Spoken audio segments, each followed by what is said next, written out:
स्वागत है दोस्तों, एक बार फिर आपका दीक्षित आईटी क्लासेस में। मैं हूं Manish, by profession system architect. और आज हम टॉपिक स्टार्ट करने जा रहे हैं वो AWS में है, अमेजॉन वेब सर्विसेज में। मेरी पहले जो वीडियो है उसमें आपने देखा होगा, सीखा होगा कि किस तरह से आप अकाउंट बना सकते हैं अमेजॉन वेब कंसोल पे, राइट। तो आज हम डिस्कस करेंगे कि उस पर आप अपना डेटा सेंटर किस तरह से इम्प्लीमेंट कर सकते हैं, कन्फिगर कर सकते हैं, और किस तरह से ऑन प्रीमाइसेस की जो सर्विसेज हैं उनको आप AWS के डेटा सेंटर में एस्टेब्लिश कर सकते हैं, राइट। तो सबसे पहले हम को जानना चाहिए कि AWS में दो तरह की चीज़ें होती हैं। एक होता है रीजन, राइट, और एक होता है अवेलेबिलिटी जोन। तो सबसे पहले हम रीजन की बात करेंगे। तो रीजन क्या है? बेसिकली रीजन कुछ नहीं है, एक आपका सेपरेट जोग्राफिकल एरिया है, right. A region represents a separate geographic area. Like आप बोल सकते हैं एशिया में आपका इंडिया अलग है, नॉर्थ वर्जीनिया, राइट, चाइना। तो ये that is the region. Different regions हैं सेपरेट, जो कि जोग्राफिक एरिया के थ्रू कवर होते हैं, राइट। अब क्या होता है, इस रीजन के अंदर आपके मल्टीपल डेटा सेंटर्स होते हैं जो सेपरेट अलग अलग लोकेशंस पे, मतलब एक दूसरे से इंडिपेंडेंट रूप से वर्क करते हैं। तो उनको हम अवेलेबिलिटी जोन बोलते हैं। तो अवेलेबिलिटी जोन क्या होता है? Availability zone are highly available data centres within each AWS region. तो मतलब एक रीजन में आपके मल्टीपल अवेलेबिलिटी जोन हो सकते हैं जो कि आपस में इंडिपेंडेंट होते हैं। कि अगर एक अवेलेबिलिटी जोन, अगर एक डेटा सेंटर आपका क्रैश या अवेलेबल नहीं होता है, सर्विसेज नहीं दे पाता, तो दूसरा अवेलेबिलिटी जोन आपके पास हमेशा ऑप्शन इनेबल रहता है। तो ये दो चीजें टर्म आपके इस AWS में आपके काम आएंगी, रीजन और अवेलेबिलिटी जोन। अब अवेलेबिलिटी जोन के बारे में आपको और बताना चाहूंगा कि each availability zone has independent power, जैसे मैंने बताया, कूलिंग एंड नेटवर्किंग। तो जो भी आप नेटवर्क डिफाइन करते हो वो नेटवर्क पर्टिकुलर उस अवेलेबिलिटी जोन में एक सेपरेट रहता है दूसरे अवेलेबिलिटी जोन के कंपैरिजन में, ऑलराइट। और अगर हम बात करते हैं कि अगर जैसे मैंने आपको बताया कि एक अवेलेबिलिटी जोन अगर डाउन हो जाता है या कुछ आपके पास उसकी सर्विसेज नहीं मिल पाती, तो AWS में ये फीचर होता है फेल ओवर वर्कलोड का, जिससे कि वो सारी की सारी सर्विसेज आपके अदर सेम, और मतलब आपके जोन्स जो है सेम रीजन में अदर जोन में, अवेलेबिलिटी जोन में आपके पास ट्रांसफर हो जाती हैं। और इस कैपेबिलिटी को बोलते हैं हम मल्टी एजी रिडंडेंसी। तो when an entire availability zone goes down, AWS is able to fail over workloads to one of the other zones in the same region. Condition है इज सेम रीजन सेम होना चाहिए, और capability known as multi AZ redundancy. तो ये आपके कुछ term थी। फिर हम बात करते हैं VPC के अंदर। देखिए आप, मैंने एक डायग्राम आपके सामने शो किया है। तो यहाँ आप देख सकते हैं कि दो अलग अलग रीजन हैं और उस रीजन के अंदर मल्टीपल अवेलेबिलिटी जोन है। हाँ, ये रीजन आपस में कम्युनिकेट कर सकते हैं, वो हम बाद के टॉपिक्स में डिस्कस करेंगे। उस VPC पियरिंग के थ्रू किस हिसाब से हम करेंगे तो वो बात का कॉन्सेप्ट है। लेकिन फिलहाल आप ये ध्यान रखिए कि आपके रीजन के अंदर अवेलेबिलिटी जोन होते हैं और रीजन आपका एक सेपरेट ज्योग्राफिकल एरिया को डिफाइन करता है, ऑलराइट।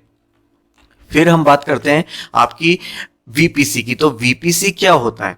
VPC आपने अपने डेटा सेंटर बनाया, तो डेटा सेंटर में आप सबसे पहले क्या करते हैं, आप अपना एक नेटवर्क डिफाइन करते हैं कि भैया ये नेटवर्क होगा मेरा, और इस नेटवर्क के अंदर मैं सारी की सारी सर्विसेज को होस्ट करूंगा। ठीक है, सेम ऐसे ही चीज क्लाउड में VPC का मतलब क्या होता है? With Amazon virtual private cloud. नाम कंडीशन देखिए, वर्चुअल प्राइवेट क्लाउड। मतलब आपका एक डेटा सेंटर तैयार हो रहा है, नेटवर्क पूरा एनवायरनमेंट बन रहा है किसके अंदर? AWS में। तो वो क्या है? Basically virtual private cloud. You can launch AWS resources जैसे services in a logically isolated virtual network that you have defined.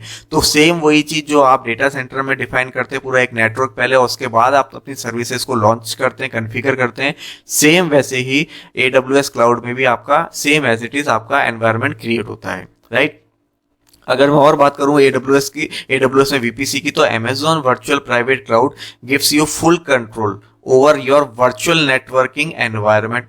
जो भी एनवायरनमेंट बनाओगे वो आपका वर्चुअल है। एक्चुअल में तो वो फिजिकल कहीं ना कहीं एग्जिस्ट कर ही रहा है किसी ना किसी डेटा सेंटर में, जो कहीं ना कहीं आपके अवेलेबिलिटी जोन में अवेलेबल होंगे, राइट। बट आपके लिए वो वर्चुअल एनवायरनमेंट है। सो इसीलिए ये बोल रहे हैं कि VPC gives you full control over your virtual networking environment including resources, placement, connectivity and security, right. तो ये आपका AWS में VPC होता है, वर्चुअल प्राइवेट क्लाउड। तो आज हम जो टॉपिक डिस्कस करेंगे वो VPC को किस तरह से क्रिएट करते हैं वो हम सीखेंगे। तो VPC को सीखने से पहले हम एक और डायग्राम पे ध्यान देते हैं। ये देखिए, यहाँ पे आपके अलग अलग रीजन है। तो एक हर एक रीजन में जैसे मैंने आपको बताया मल्टीपल अवेलेबिलिटी जोन होते हैं, तो AZ1 और AZ2 जैसे इस डायग्राम में डिफाइन दिया हुआ है, और उस AZ1 और AZ2 के अंदर भी मल्टीपल आपके इंस्टेंस मतलब यहाँ पे वर्चुअल मशीन है, आप सर्वर भी हो सकता है, वो क्लाइंट भी हो सकता है। तो वहां पे एक अवेलेबिलिटी जोन में आपके सबनेट बनेंगे, और सबनेट आपस में डिफाइन होकर के वो कैसे कम्युनिकेट करते हैं, कैसे प्रोसेस एप्लीकेशंस को आगे लॉन्च करते हैं, हम वो नेक्स्ट वीडियो में सीखेंगे। आज हम सीखेंगे कि पर्टिकुलर एक रीजन के अंदर आपके VPC क्रिएट करना। और एक और चीज, VPC एक रीजन की बात कर रहा हूं तो मल्टीपल रीजन में मल्टीपल आप VPC क्रिएट कर सकते हो, लेकिन एक रीजन के अंदर भी आप मल्टीपल VPC क्रिएट कर सकते हो। मतलब एक ही रीजन के अंदर अवेलेबिलिटी जोन में आपने मल्टीपल डिफाइन VPC कर दिया, अलग अलग नेटवर्क कर दिया, और वहां पे अलग अलग सर्विसेज को उन नेटवर्क्स में होस्ट कर दिया और लॉन्च कर दिया, कॉन्फ़िगर कर दिया, राइट। तो you can have up to 5 VPC in a region, only the initial VPC। By default क्या होता है, जब मैं आपको कंसोल दिखाऊंगा, बाय डिफॉल्ट क्या होता है, जो VPC होता है इनिशियल VPC जो बाय डिफॉल्ट बन के हुए आता है, वो आपका डिफॉल्ट VPC कहलाता है। लेकिन ऐसा नहीं कि आप केवल 5 ही VPC बना सकते हैं, you can increase this limit so that you can have hundreds of VPC per region। तो आप वो डिफाइन कर सकते हैं, आपको उसके लिए रिक्वेस्ट करनी पड़ती है, राइट। सो VPC simple nothing virtual private cloud, एक बेसिकली आप डेटा सेंटर डिफाइन कर रहे हो, नेटवर्क डिफाइन कर रहे हो, जिसके अंदर आपकी सारी की सारी सर्विसेज होस्ट होंगी, कॉन्फ़िगर होंगी और रन होंगी। तो चलिए स्टार्ट करते हैं। ऑलराइट, तो ये मेरा कंसोल है। आपको पहले मेरी वीडियो नहीं देखी तो आप देख लेना, उसमें मैंने आपको बताया था किस तरह से लॉगिन करते हैं। तो यहाँ पे जो ऑप्शन आता है राइट साइड में, देखिए आप ऊपर टॉप मोस्ट पे, यहाँ पे ये आपके रीजन्स हैं, north Virginia, Ohio, north California, Oregon, Mumbai, Seoul, Singapore, Sydney, Tokyo. तो इतने सारे आपके बाय डिफॉल्ट रीजन है, और अगर आप यहाँ पे देखेंगे तो there are 12 region that are not enabled for this account. अभी उसके लिए अकाउंट के लिए इनेबल नहीं है, अगर आप करवाना चाहते हैं तो उसको भी कर सकते हैं इनेबल करके, आप टिक मार्क करके। सो ये आपका रीजन है। सपोज मेरे को डेटा सेंटर मतलब पूरा एक नेटवर्क जो डिजाइन करना है वो मेरे को मुंबई में करना है, एशिया पैसिफिक में करना है, राइट। तो मैं इसमें एशिया पैसिफिक को क्लिक करूंगा। ऑलराइट, ये आपका डैशबोर्ड आता है, अपन इस पे बाद में डिस्कस करेंगे। तो सबसे पहले मेरे को VPC डिफाइन करना, तो VPC डिफाइन करने के लिए जस्ट मैं करूंगा VPC, यहाँ पे ऑप्शन आ जाएगा, देखिए VPC isolated cloud resources, just click करूंगा इस पे मैं। और यहाँ पे देखिए इसका जो डैशबोर्ड दिख रहा है, VPC कौन कौन सा बना हुआ है, एशिया पैसिफिक में एक बना हुआ है, सबनेट इसके कितने बाय डिफॉल्ट 3 है, राउट टेबल डिफाइन कितनी है, एक। ये क्या क्या ऑप्शंस है, किस काम में आते हैं, ये one by one upon discuss करेंगे। अभी मैं अगर डिस्कस करूंगा तो आपको समझ में नहीं आएगा कि किस हिसाब से VPC कॉन्फ़िगर हो रहा है। फिलहाल मेरा काम है एक VPC जस्ट केवल कॉन्फ़िगर करना, और उसके बाद उसमें सारी चीजें इंप्लीमेंट करना, जैसे सबनेट हो गया, राउट टेबल हो गया, इंटरनेट गेटवे हो गया, वन बाय वन। तो सबसे पहले योर VPC से मैं जाऊंगा। यहाँ पे देखिए जैसा कि बताया गया था, बाय डिफॉल्ट VPC अवेलेबल होता है। इस VPC को आप डिलीट नहीं करना, क्योंकि अगर आपने ये डिलीट कर दिया तो ये पर्टिकुलर रीजन आपको अवेलेबल नहीं हो पाएगा, राइट। तो इसको एज इट इज रखे रहने देंगे और हम खुद का एक VPC क्रिएट करेंगे। तो यहाँ पे जस्ट मैं करता हूँ create VPC, right. VPC only, अभी VPC एंड मोर पे क्लिक नहीं करेंगे, क्योंकि अगर आपको और रिसोर्सेज भी क्लिक करने हैं, इंस्टॉल करने, कॉन्फ़िगर करने हैं, देन आप VPC एंड मोर को क्लिक करोगे। अभी VPC ओनली, और मैंने नाम दे दिया मनीष VPC1। ऑलराइट, यहाँ पे IP वर्जन 4 का जो CIDR ब्लॉक है वो यूज कर सकते हैं। अगर IP वर्जन 6 है तो उसके लिए भी आप यूज कर सकते हो। फिलहाल मैं IP वर्जन 4 का ब्लॉक यूज कर रहा हूँ, और जो सबनेट यूज कर रहा हूँ CIDR दैट इज 192.168.0.0/16। सिलेक्ट 16 का मतलब ये है कि ये शुरुआत की दो जो हैं 8 और 8, राइट, ऑक्टेट जो हैं ये दोनों मेरे फिक्स रहेंगे, और बाकी में सारे मेरे होस्ट आएंगे। तो इसी के अंदर मैं दोनों के अंदर सबनेटिंग करूंगा नेक्स्ट में। तो फिलहाल मैं /192.168.0.0/16 यूज करता हूं, राइट।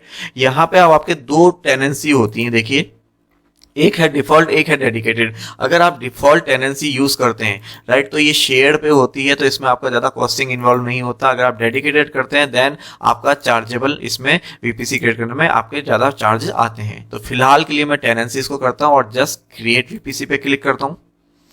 देखिए यहाँ पे ये सारी की सारी इन्फॉर्मेशन आ गई कि इसकी डिटेल VPC ID क्या है। ये VPC जब अपन पेयरिंग करेंगे तब अपन डिफाइन करेंगे, राइट।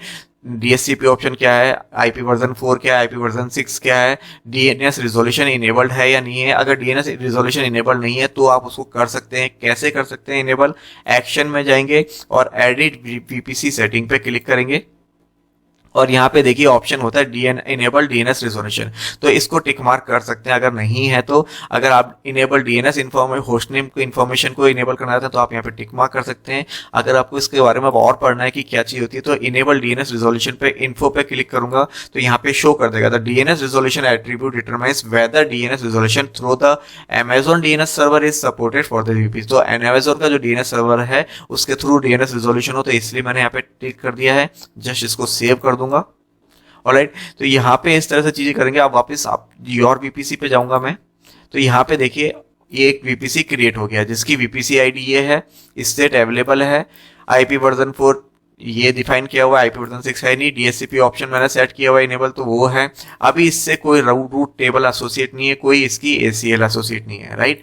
टेनेंसी डिफॉल्ट है, क्या ये डिफॉल्ट वीपीसी नहीं है, ठीक है, उसकी आईडी ये आ गई। तो इस तरह से ये आपकी इंफॉर्मेशन यहाँ पे क्रिएट होती है। तो ये वीपीसी नॉर्मल आपका केवल पहला पार्ट, फर्स्ट पार्ट वीपीसी का कंप्लीट होता है कि वीपीसी को कैसे बनाते हैं। अब हम इसमें किस तरह से कॉन्फ़िगरेशन करेंगे इसकी subnet, route table, internet gateway, NAT gateway, EC2 instances, वो हम नेक्स्ट वीडियो में डिस्कस करेंगे। आज के लिए इतना ही दोस्तों।